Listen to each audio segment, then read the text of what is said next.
Join Gator great Shane Matthews every weekday as he brings you all you need to know about your Florida Gators, including news, analysis, and opinions with some of the biggest names in sports. Find us on Spotify, Apple Podcasts, Google Podcasts, or wherever you listen to your favorite podcasts. Or watch us live at 8 a.m. on Facebook, YouTube, and Twitter.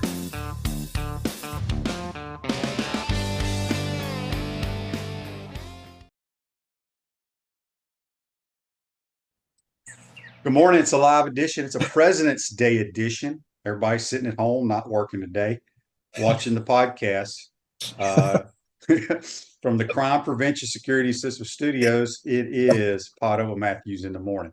Got JC, and we'll have Mike Morgan breaking down college basketball in the Southeastern Conference. If you missed it, the Gators handled the Georgia Bulldogs, I think for the 10th time in a row, something like that. Another solid performance, and they traveled to play the Alabama Crimson Tide this week. I like their chances. Alabama can score, so can Florida, but I'm telling you, Florida's bigs give people problems. As I predicted that Auburn would lose to us here, Kentucky's bigs gave Auburn issues too. And Auburn can't score. I'm telling you, Auburn cannot shoot the basketball. So anyway, JC, you're on the Titanamore Hotline courtesy of Duckville Home Improvement. Well, look, man, I mean, we had Florida's offensive rebounding was just spectacular against Georgia. I mean, they got second, third chances all night. Couple of guys we don't talk much about, Thomas Hall and Condon. That kid, where'd he come from? And Australia. Well, he was all over the offensive glass. And Florida, gets that road win. And I gotta say, QB, I was watching Georgia try to offensively execute some sort of pattern of offense of something, and I start to think maybe some of these Gator fans were right about your boy Mike White. I mean, it was the most unimaginative, just boring-looking team out there playing against the Gators. I just don't think there's much there, and they've lost 6 in a row, so you can pretty much write them out. But I think Wednesday night's game will be a lot of fun to watch if you like offense, and I think you're going to see quite a bit of it. I don't care about bigs and smalls. They're going to score a lot of points in this game, probably over 165 points. I think Florida, if they're going to have a chance to win this game Wednesday night, better score in the mid-80s just to have a chance. Which they do on pretty much every freaking game. Well, keep it going. So we'll see. If you missed it, Gators softball has a game tonight that was not scheduled. They're bringing in the top 10 ranked Oklahoma State Lady Cowgirls. I guess Lady Cowgirls is a cowgirl. Double something, yeah. Double whatever. They're ranked 6th, and isn't one of Tim's former assistant coaches leading? Yeah, Kenny Gajewski is their head coach. He's done a great job there. So they were in Clearwater playing in that tournament down there. Yeah, they missed several of their games. So instead of getting on the plane and riding home this weekend, they're going to bus up here, play the Lady Gators, and then fly. Why wouldn't they? Wouldn't they? Congratulations to the UAA for putting this game together so quickly. Yeah, absolutely. That's been a great night. Not necessarily a rather exciting open for the baseball team Friday, but it's just one game. When you fall behind like that, it's kind of hard, especially when you got what you think is your best on the mound. But it's just one game. Don't let it worry you guys. I don't know who St. John's is. I don't really – I mean, I don't know why. The Red Storm. Yeah, the Red Storm. Well, listen, they stormed on Friday. If it was football, people were raising hell about that loss. But you play like 60 games, so it doesn't matter. That's right. I think you can get over this one. It's too bad they didn't have a chance to play Saturday and Sunday to try to get over that. And it's too bad that 7,000 fans had to watch that. But nevertheless, they'll be back. Don't let it ruffle your feathers.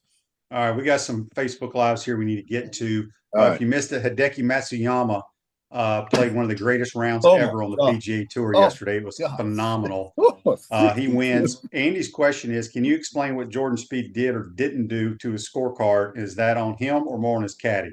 Okay, so Spieth got disqualified because he wrote down a 3 on a hole, and it should have been a 4. So I guess it was a par 4. He put 3 down. Here's what I don't understand. I mean, you get DQ'd when you do that. But in today's technology, with all these damn swing trackers, and they can show you the break of the green, and they're keeping all these damn stats, right? Why the players have to be in charge of doing their card? Have the damn the people that carry the sign that says Cornell 12 over, Matthews 12 under. Those dudes. How about have those guys carry like an iPad and just type in the people's scores? Well, First of all, you know, that's golf. That's what you do. You have to write down your own scores and your competitors' scores. You share them and you sign the card. But in today's technology, it makes no damn sense. I just don't know why you would have a mess up like that. I mean, well, it happens a lot. Yeah, it happens more than you think. But I just think it's ridiculous in today's world that they're still handwriting with a pencil on the damn scorecard. When they're in the trailer after their round is over and they're going through the numbers, and the guy over here who's keeping your score along with you keeping your score, and he says 4 and you say 3. That's not what they do. That's not what they do, JC. Because I played on the celebrity tour. So here's how it works. You have your scorecard. Then you have one of those perforated little things that you tear off, like when you get like a check or something in the mail. At the top, that's where you keep. So if I'm keeping your score, I write down here on the big part, John Cornell, I'm writing down your scores. Okay. I write my scores on the little top part. I tear it off. But I just, the bottom line is in today's world, all the crap that you see on TV, why they still have to write down with a damn pencil? So well, yeah, look, I mean, you got 2 caddies and 2 guys in your group. 4 people are in your group with a guy carrying a sign. Nobody should mess up the score. So everybody knows what everybody got on the whole. Yeah. It's just an honest mistake, or he just felt sick and didn't want to keep playing anymore. Tiger Woods. Hell, he's in the top 10. I know. I don't understand. It's not the kind of thing that should happen. Daniel says on Facebook Live, brought to you by Mellon Law, he says, but Shane, you admit yourself that it's the best sport because you're in charge of everything. I do agree that. Why should you rely on someone else to keep your score? The other person does keep your score. You don't keep your own score. But because hell, JC would be writing down a birdie for every damn hole. Every hole. But you can keep your own score. It's not complicated. Right. You keep a damn card in your bag and you write it down and you double check with the guy who's keeping your score and you make sure everything's lined up. This is dumb. I mean, what are we talking about here? That's what I'm saying. From an electronic standpoint, you don't even need that. I saw a thing yesterday watching the tournament because it was the worst weekend ever in the Gainesville, North Central Florida. Yeah, it was to do anything. So they've always had the swing tracker and watching your swing and all that stuff, Jason. They now have it somehow where they can test how much weight you're putting when you're taking the club back goes on your right side and is on your downside, how it transfers the weight to your left side. They're doing all this nonsense and they can't keep a damn scorecard. So anyway, now I know why there's so many alcoholics up north when the weather's bad. I mean, my God, what the hell are you doing? You just sit around and watch TV and drink beer or read books or do something. It was a bad weekend to do anything outdoors. But the good news is that it's over and we're going forward now. And look at the day outside we have. And so we're fortunate to have that. It could go another 7. Imagine if what we had this weekend went another 7 days like it does in New York, where they're trying to ban gas stoves. So just think about that for about a minute and a half, and you'll be damn glad you're living in Florida right now. Yeah, and congratulations to JC Deacon and the Gator golf team, both the A team and the B team. Just they killed them in the field. Killed them, and they should. I mean, they should. That's their course. Yeah. I have a question for you, JC. There was really, after golf, there was nothing on TV last night. Right. I'm watching different things. I'm watching Shark Tank and oh god, which is the greatest show ever. But what is dumber? I'm asking you, and I could ask my listeners here. What is dumb? Just dumb. The Pro Bowl or the damn NBA All-Star game? Oh, that's a tough one. I would say the Pro Bowl, but the NBA All-Star game isn't far behind. And it's really not about a game. That has nothing to do with that. I think it's more about just guys getting together and yucking it up and having some levity in the middle of the season while we get ready for the second half and the real money time. So that's really all it is. There's nothing to that game that signifies a game. Even the Major League Baseball All-Star game has kind of gotten weird with the uniforms they wear and the hats and the goofiness. Yeah, I liked it better when they just wore when the National League was the road team, everybody wore the road jersey of their respective teams. That was cool. And when the home team, and the same thing with the home team, everybody wore the home jerseys of the respective team in the league that was hosting that game. So, and I didn't really care for the winner of that game gets the automatic home field advantage in the World Series. I don't know why they don't do that anymore. I don't think. Yeah, that was a bad idea from the start because it really has nothing to do with the World Series. Shouldn't have anything to do with the World Series. They were just trying to keep the game interesting, but it's hard.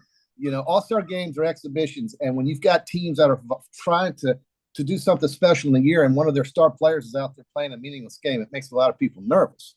So I'm not a big fan of all these all-star games. I used to of the baseball one back in the 70s and 80s, but today it's they're a waste now. It's too hokey. Yeah. On the Titan Mar text line from Darrow says, "Good morning, guys. I'm headed to Daytona. Let's go racing, boys." Yeah. Shane, today 4 o'clock. Today at 4 o'clock. Shane, the farmers in Georgia must have a lot of money for high school football. They do.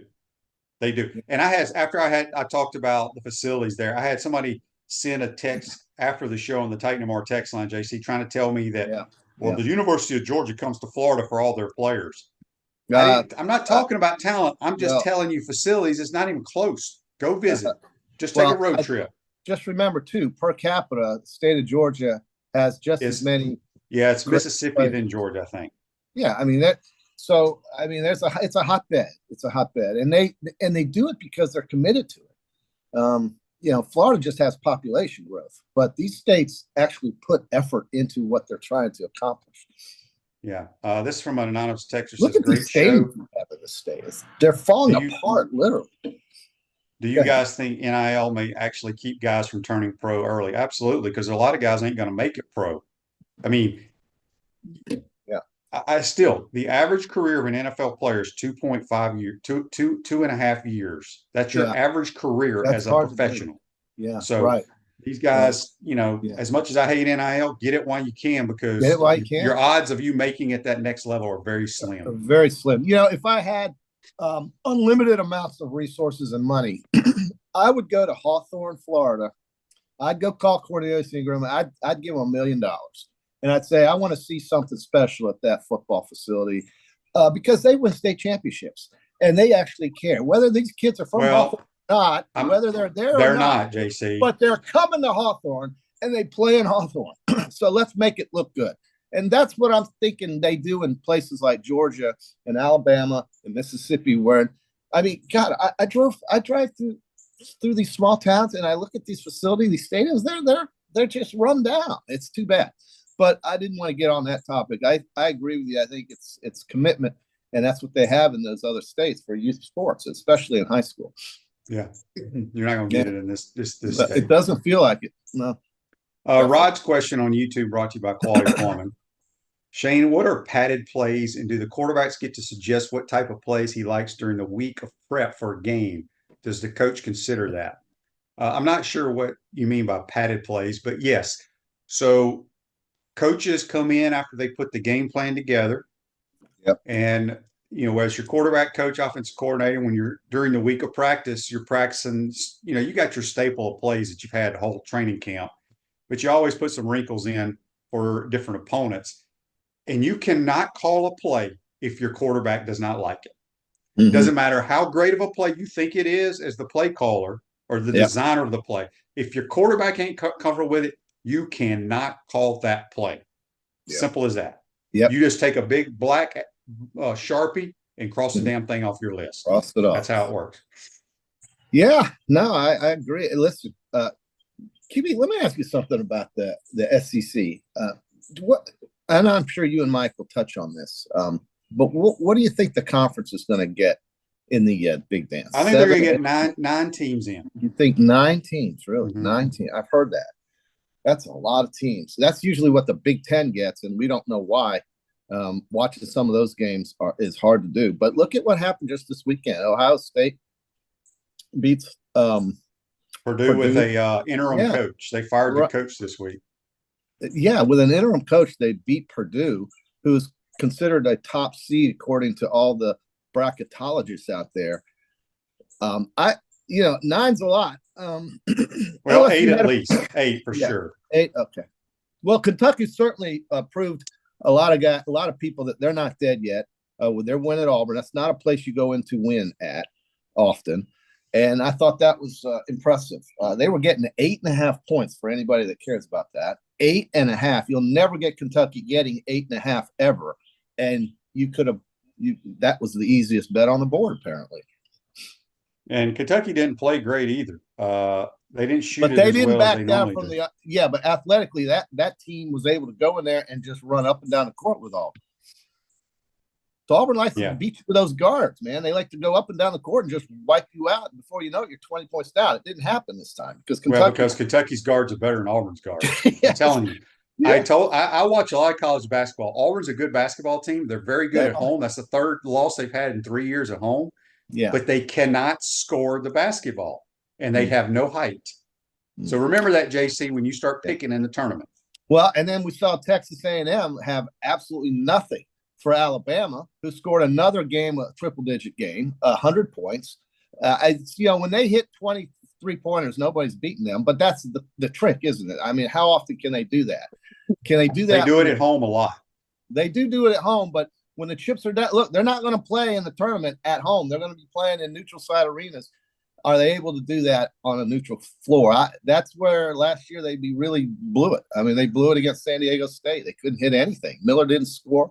And they lost. And so that's why Alabama fans are a little cautious, even with the way this team is running up and down the court, blowing people out. I mean, they beat Texas A&M by 25 points. That's a good team they beat. But nobody's over here saying Final Four at Alabama, even though they're leading the conference. So Rose-Ogre State Farm Office is a team of dedicated insurance professionals ready to help life go right with the right insurance options for you and your family. Visit ogreinsurance.com. Give them a call at 352-240-1779. How about LSU? I mean, 11th. They're in the 11th spot right now in the SEC. They were 16 points down, and some guard just went nuts for LSU, and they beat the Gamecocks at Colonial. And let me tell you something. I watched that game, JC. Wow. And if the Gators had lost the way South Carolina lost, this show would have gone for 5 hours today. Hey, just so people know, LSU was down, but they were going to have to foul. I think they were up by 1 with like 10 seconds to go in the game. They have to foul 4 times to get South Carolina in the bonus. So all they got to do is inbound it, foul, you waste 2 seconds. Yeah, so they could have run the clock out. Well, they inbound it, and the damn guy goes in the corner, and they get a jump ball, and it's LSU's possession, and LSU scores to win it. Crazy, isn't it crazy? Well, that was quite a finish, and I think South Carolina is still having a fabulous year. They're second in the league right now, tied with Auburn at 9-4, if you can believe that. Kentucky's 8-4, so they've got a game in hand. As does Florida at 8-4, have a game in hand. So, maybe Carolina's lost 2 this past week. So, everybody has that week where they're going to lose 2 games. It would appear. I think every team has gone through that, where they've lost 2 games in the league, and it's just normal. It's just the way it works. And so, if you're saying 9 teams are going to make it, that probably would include both the Mississippis. So you're saying both the Mississippis are going to make. I'd like to hear what Mike thinks the number is at this point. Not that it's, there's still two good weeks until the tournament. So there's still a lot of basketball to be played still, home and home. But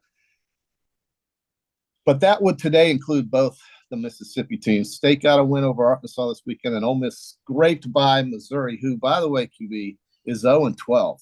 And they went to the tournament last year. They went to the tournament last year. They injuries killed their best player and took them off the court, and they've had a rough go with the health status of that team.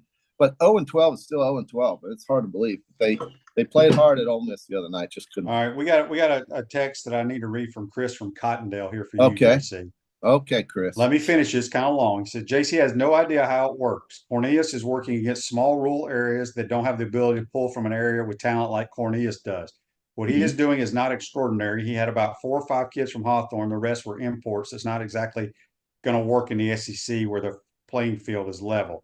He says, glad JC doesn't have the money like that. He would have hired Mike Peterson for DC, and we'd have Ron Roberts. He would have CI big money to bring in players that may or may not work.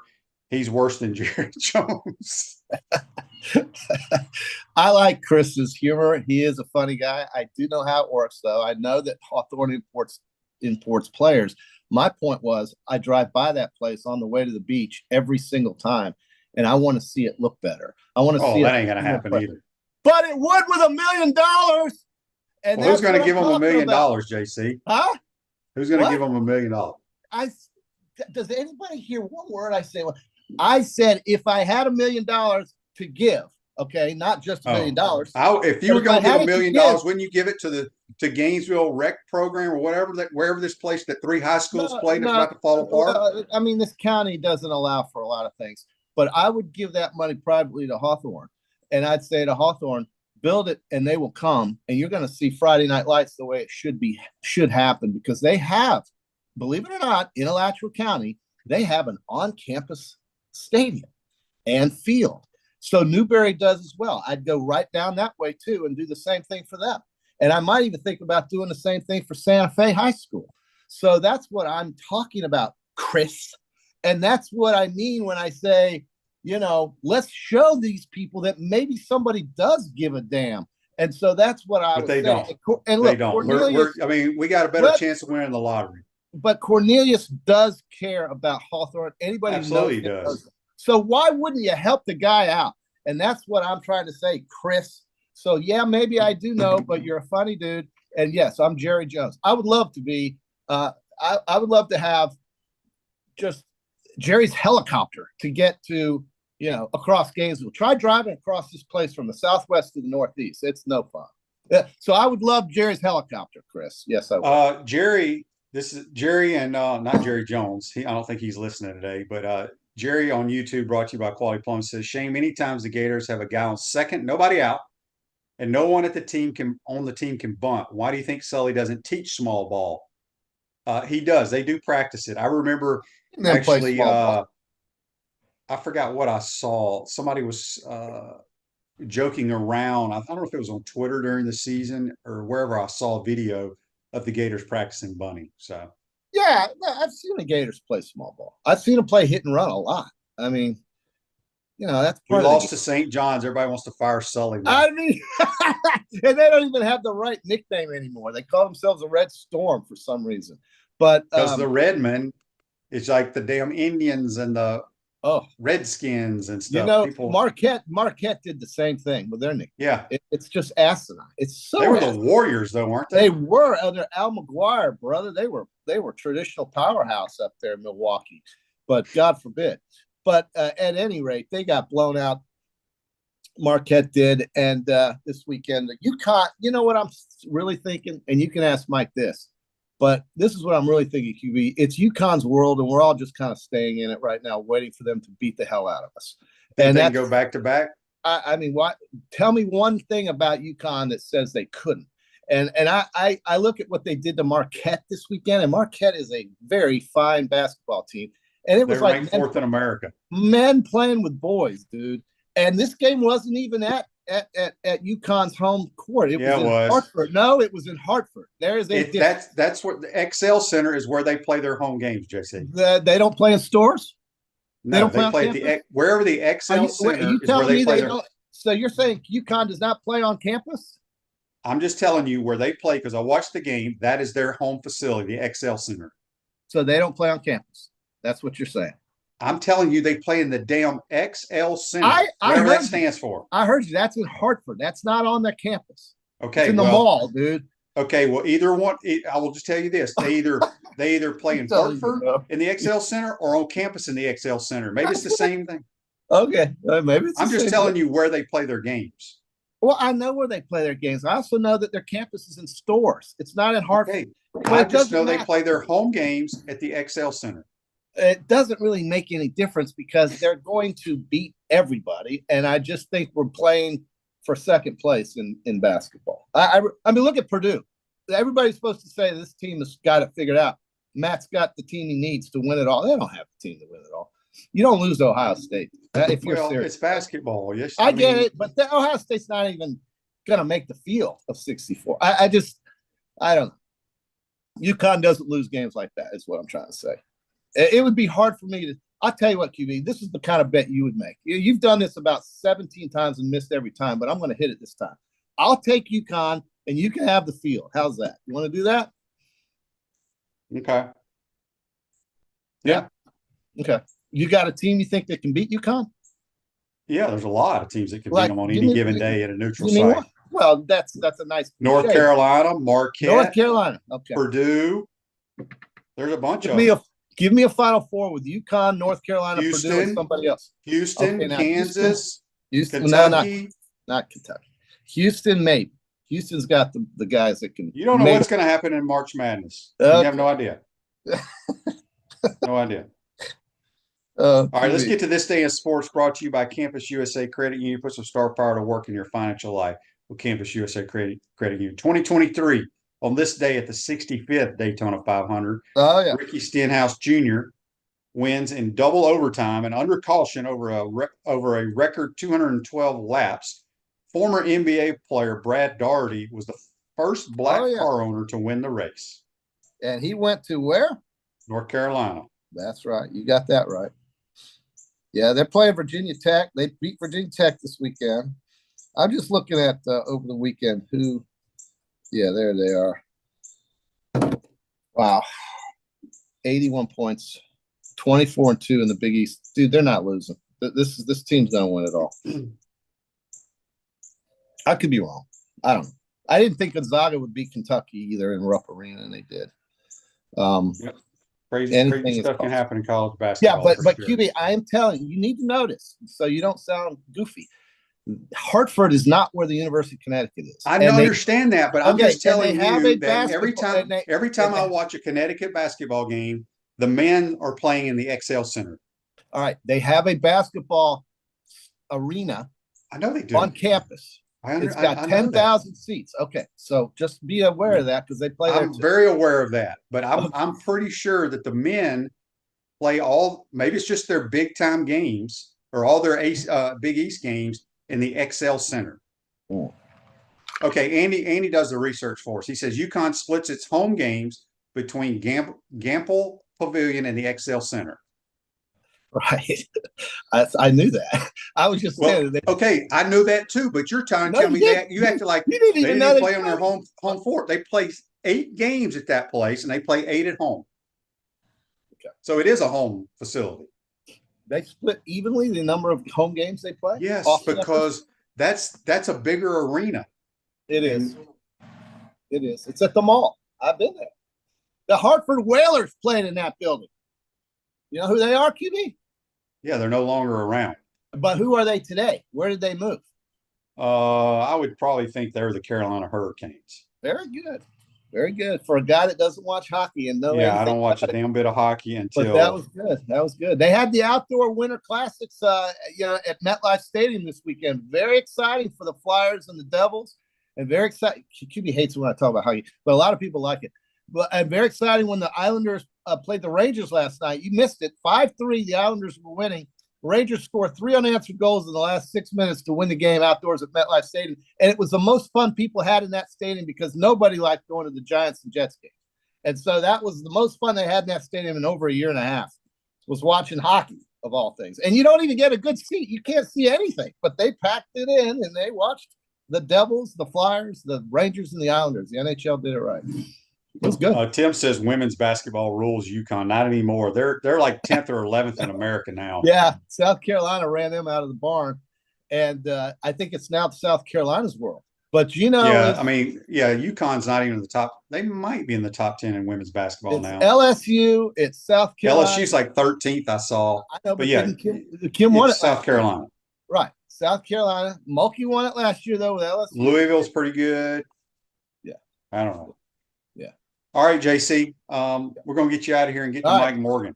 Big Mike. Ask Mike if he thinks UConn can win it all. I mean, of course they're gonna win. Of course they can. But if he thinks they've got the team to go back to back, and ask him where they play their home JC, games. you act like you're just coming on to something here. They're number one in America. They're the defending national champs. And you're thinking nobody knows about UConn. They're flying under the radar. I'm just making a statement that here in February, my observation is that we're just in UConn's world right now, and we're just playing for second. Everybody's playing for second, and I know that's not excited. You get excited when teams blow other people out, like you Auburn. Look at what You Auburn do did too. from so and Well, so. They you came down here and got their ass you handed do to them. too, Mr. Gonzaga's the greatest team I've ever seen in my life. They were that year. They were very good. They lost, so Yeah. Baylor beat them. All right. All right, that's JC. Join us on the Titan On Hotline. Take a quick time out. Come back. We'll have Mike Morgan from the SEC Network.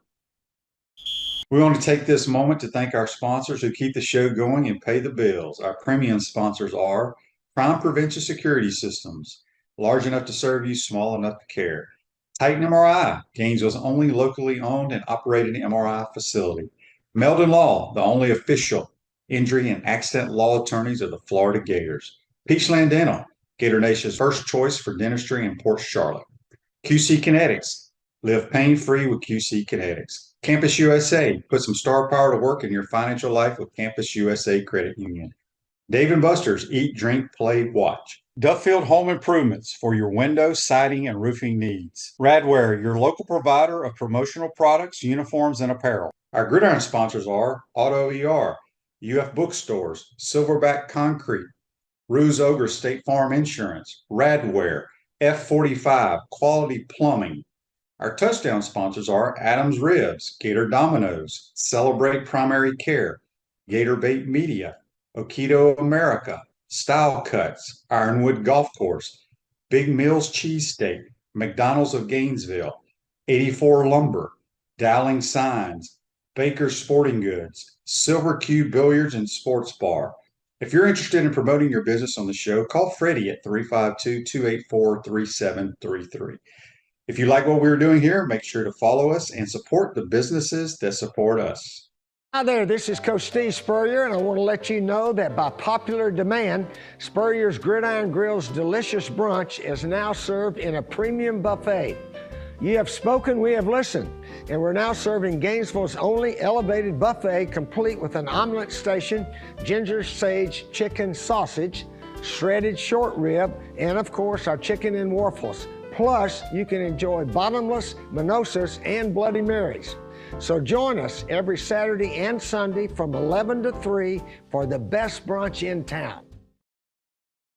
Welcome back to the Crime Prevention Security System Studios, large enough to serve you, small enough to carry. Live a healthier lifestyle with our bold, flavorful smoothies and our amazing food. Tropical Smoothie. When you eat better, you feel better. Going to the Titan MR hotline now, courtesy of Duffield Home Improvements. We're joined by SEC Network's Mike Morgan. Good morning, Mike. How you doing, bud? I'm good, Shane. I always love you and JC, which still gets me mixed up because I do a podcast, college football podcast every week called JC and Morgan. So it's a different JC, obviously. And when I was in school at Florida, I remember John Cornell, but I don't remember him as JC. I remember him as John Cornell and the mustache and it brings me into like a time machine. It's kind of surreal, but I love watching you guys go back and forth. It's like an old married couple. It's very entertaining. And the thing is, you're both right. You guys are arguing and you're both right. Like UConn basically has two, home courts. I think, the on-campus facility seats about 10,000. And I know a lot about UConn because my first basketball boss at ESPN was a UConn grad and massive fan. What sneaks up on people, UConn is a huge school. I had them at a bowl game a couple of years ago with Jim Mora Jr. It wasn't that long ago. People were talking about UConn just shutting down football altogether. And then I had a UConn fan remind me, like, Mike, the enrollment there is over 40,000. Like, they can easily compete again in football. They shouldn't get rid of football. They shouldn't get rid of anything. It's a massive school. It's not one of those small Big E schools, with like 6,500 people that can only support a Cracker Box gym. They're a huge national brand. So that's why they play in the other place, because it probably seats closer to 20. Yeah.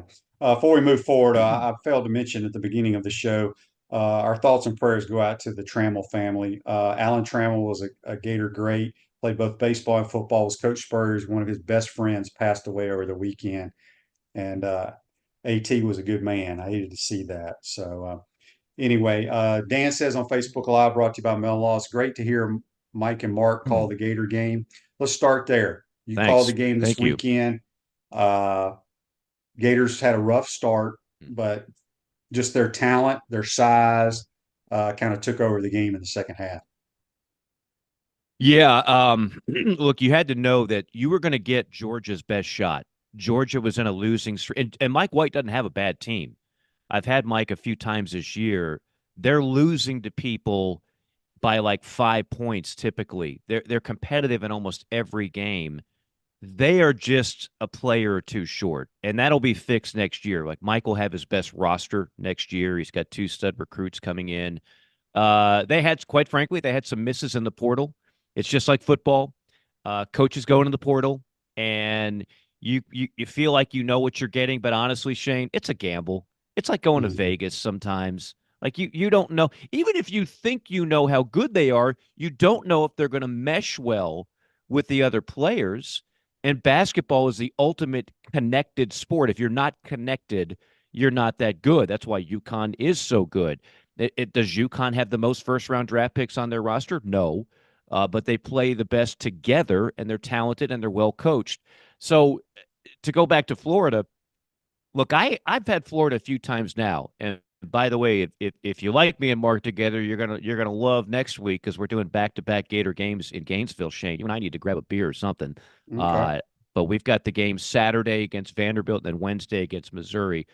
But I go back to like December, the first time I had a Gator game. And, the way I prepare for these games is the same way I prepare for anything else. Like, I'll try to watch as much tape as I can get, but back then there wasn't much tape on these guys. So then you start reading the bios on all these transfers, and, Hand Logden was great in the Sun Belt, and he's 7-1. Okay, what does that really mean? And Pullen, who I remember was not eligible for a time, and I just remember the coaching staff telling us, like, this is going to be a different team, like when Poland is in there. Okay, I'll take your word for it. And you just, again, you're trying to, with all the turnover in college athletics these days, you're trying to figure out how it all fits. And then I did the game, and I can't even remember who the opponent was. And I looked at my analyst, and I said, damn, Florida's got a squad. Like, there's just not that many teams in college basketball that have 4 or 5 bigs that they can rotate, and they all help. They all give you meaningful minutes and do something well. There's not many teams in college basketball that have 3 to 4 what I would call really good college guards. There's just not many out there. And I'd put that backcourt of Pullen and Clayton up with just about any in the country, not just the SEC, just about any in the country. So when I'm watching that, I'm like, I probably was too bullish on Florida.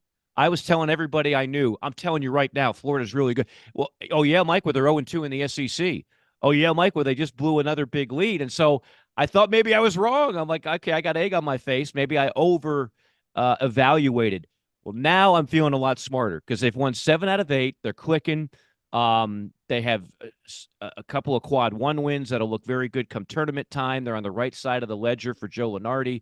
I really like this team overall, Shane. I do too. It starts with the guards, and Walter Clayton Jr. Looks like he's in slow motion a lot of times. Yeah. And just is such a good basketball player. I'm in the minority. I'm on a text feed with some buddies that love college basketball. I think they're a better team when Riley Kugel doesn't play. I just feel like he just, I don't want to hear about mentality. I don't hear about his athleticism. Right. There's a million guys in college basketball that can jump and defend like he does. You got to be able to shoot, and I just don't think he's a good enough shooter. I have nothing against him. I just think anytime he gets on the court, I feel like we go the opposite direction. Well, so, I don't look to your. That might be a little bit harsh, Shane, but I'll say this to your. but to your point, if you notice, the coaching staff made a decision. We're bringing you off the bench. Now, this is a kid that was told by probably too many people he was a potential first-round draft pick. And he's still he's still in a lot of ways their best quote-unquote draft prospect, but he's coming off the bench for a reason. And that's because Pullen and Clayton are better. And he's not in the game when the game's on the line, ever.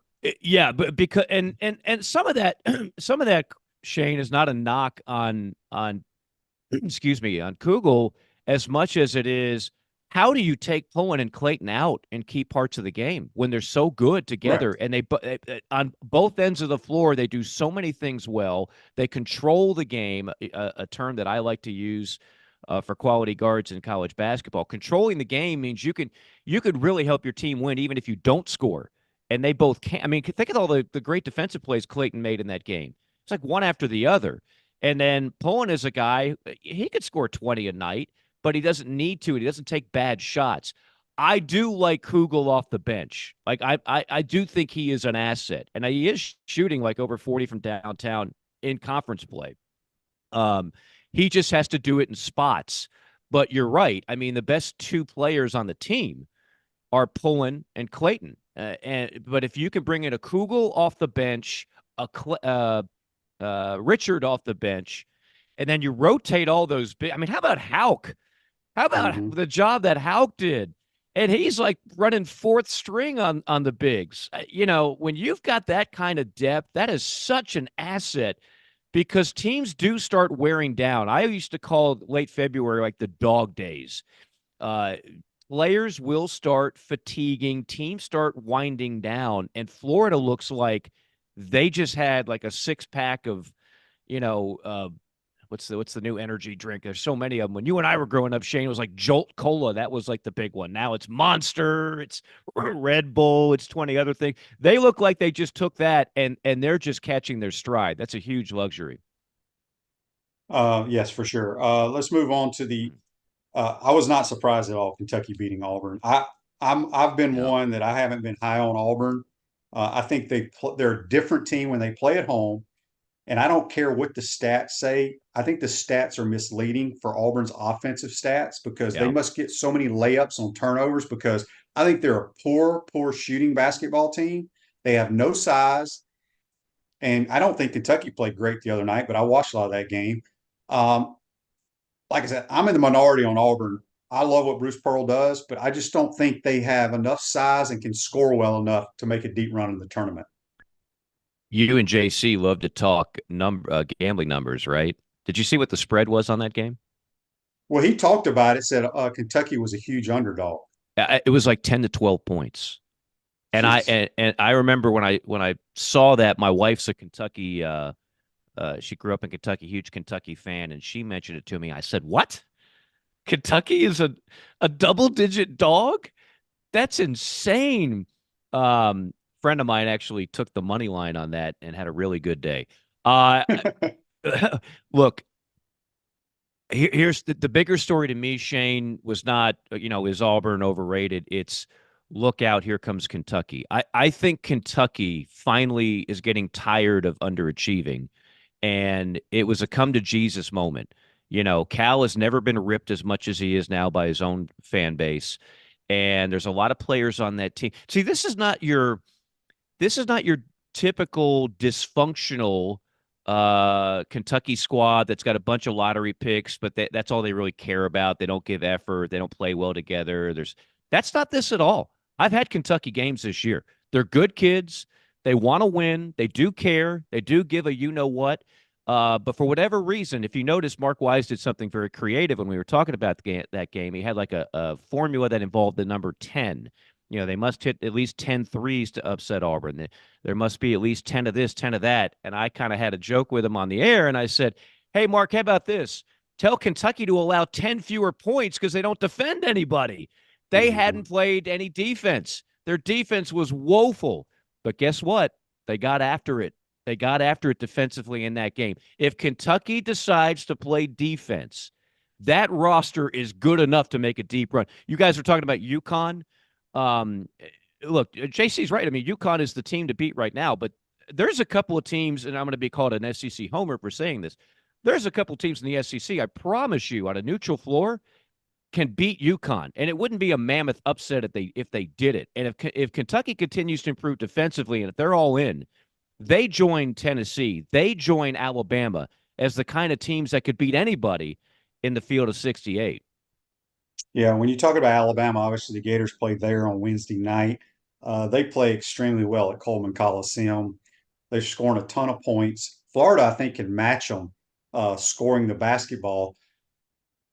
I just, when I watch Alabama, it's all about Nate Oates has done a phenomenal job and they want to fire up as many threes as possible. But are they a team? Do they have any size on their team? I don't know their team very well, but I feel like we can maybe take some advantage in that department. Yeah, I mean the kid from out west. Some people will just go, you mean the big white guy, Mike? Yes, that guy. He was one of their bigger grabs in the portal. He's because he's not just big, he's athletic, he's bouncy. That's what the game has evolved into, right? It's not just about that's what we talked about with Florida too. Like their bigs aren't just stiffs, they're bouncy, they're athletic, and that's what you need to be. Unless you're just a pick and pop guy, it can just drill threes left and right. They've got a couple of decent bigs. They're not the biggest team, but they're big enough. And then of course where they really get you is the three ball, particularly in that building. If they get it rolling from three, they're almost unstoppable. They really are. If they get it rolling from three, they're almost unstoppable. And it's not just threes. I mean, their philosophy is Nate Oates has said this many times. You go to a Nate Oates practice, and he's hey Mike, here's my number sheet. Here's where we are in efficiency with the three. Here's where we are in efficiency, how many free throws we're getting, and here's how many layups. Here's our percentage on open threes. Here's our percentage on contested threes. He's the ultimate analytics guy, a former math teacher at Romulus High School. But the misnomer is that they just chuck up a bunch of threes and hope that they win. They actually get to the rim a lot. Like their guards are very good at penetrating, and this will be a challenge for Clayton and Pullen and anybody else at Kugel when they're out there, is that their guards love to take you off the bounce. So if you go ahead and close out on their shooters, they can drive by you and finish at the rim, and that's their ultimate goal. Just get a bunch of easy buckets, layups, and then uncontested threes, and that's how they just, before you know it, you look back at the scoreboard and they hit 100 on you. Radware is a family-owned business that prides itself in excellent customer service while providing quality and affordable promotional products and customized apparel. We got Mike Morgan from the SEC Network, courtesy of Campus USA Credit Union. Today on February 19th, President's Day, how many SEC teams get in the tournament? 9. I think the bubble team, Florida's not a bubble team anymore. Now, I'm not saying they should go and collapse, but yeah, they're moving up the charts. I think the bubble team, the two ultimate bubble teams are going to come from the state of Mississippi, your beloved state of Mississippi, Shane. I think Ole Miss and Mississippi State are going to find themselves in a situation where they're going to have to sweat it out because they're both somewhat inconsistent. They both struggle to win games away from home, and the resumes are good, not great.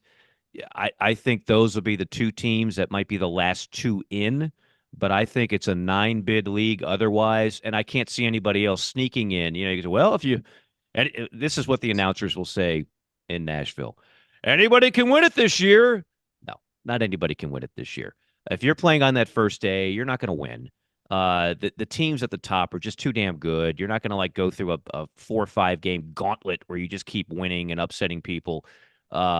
So the 9 that are there are all in pretty good shape, with the exception of, like I said, the Mississippi schools, and then 10 through 14 are looking for the NIT. Which, by the way, the NIT this year, I know people are like, oh, the NIT.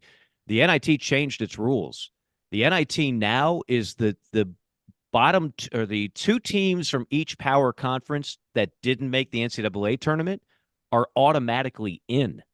So like an LSU, a Georgia, and Arkansas, they don't have to battle California Bakersfield, who won their regular season but lost their conference tournament. But by virtue of winning the regular season, they automatically get that's been the rule. Not anymore. The NIT said, nope, we want big brands. We're not just going to take mid-majors because they won their regular season crown. So all of a sudden, the NIT is going to be a pretty talented field, actually, and not a bad building block if you're one of those programs that hasn't made the tournament and you're trying to work your way up, like a McMahon at LSU or like a Mike White at Georgia. John's question on Facebook Live brought to you by Mellon Law. Mike, will you be calling any baseball games this year?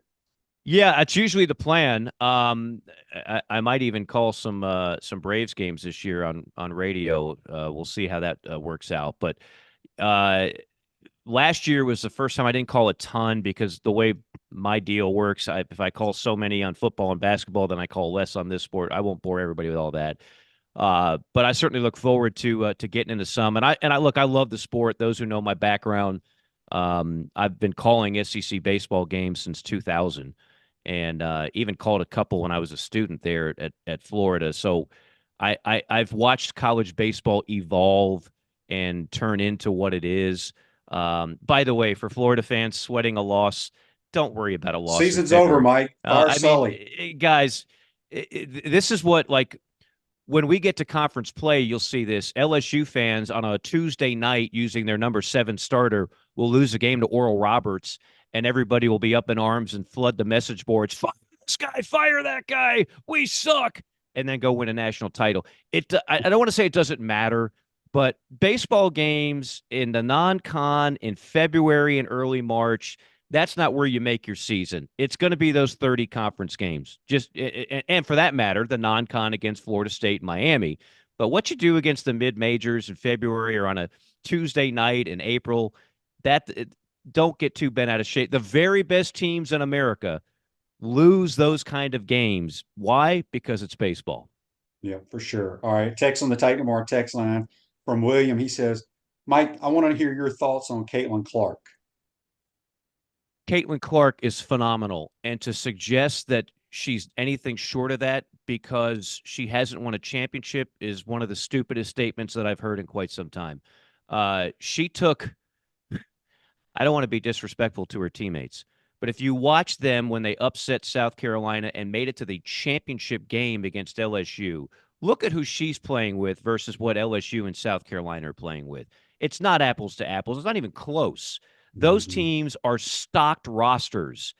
Robert Ory won a lot of titles because he played with a lot of great players on a lot of great teams. Is he one of the best 5 players of all time? Of course not. And some of the best players that have ever donned any sport are elite and are some of the best. So to suggest that she's not great, are you watching? Are you paying attention? She does things that no other player in women's basketball has ever done. It's not just the stats. Look at her play, and it's so obvious.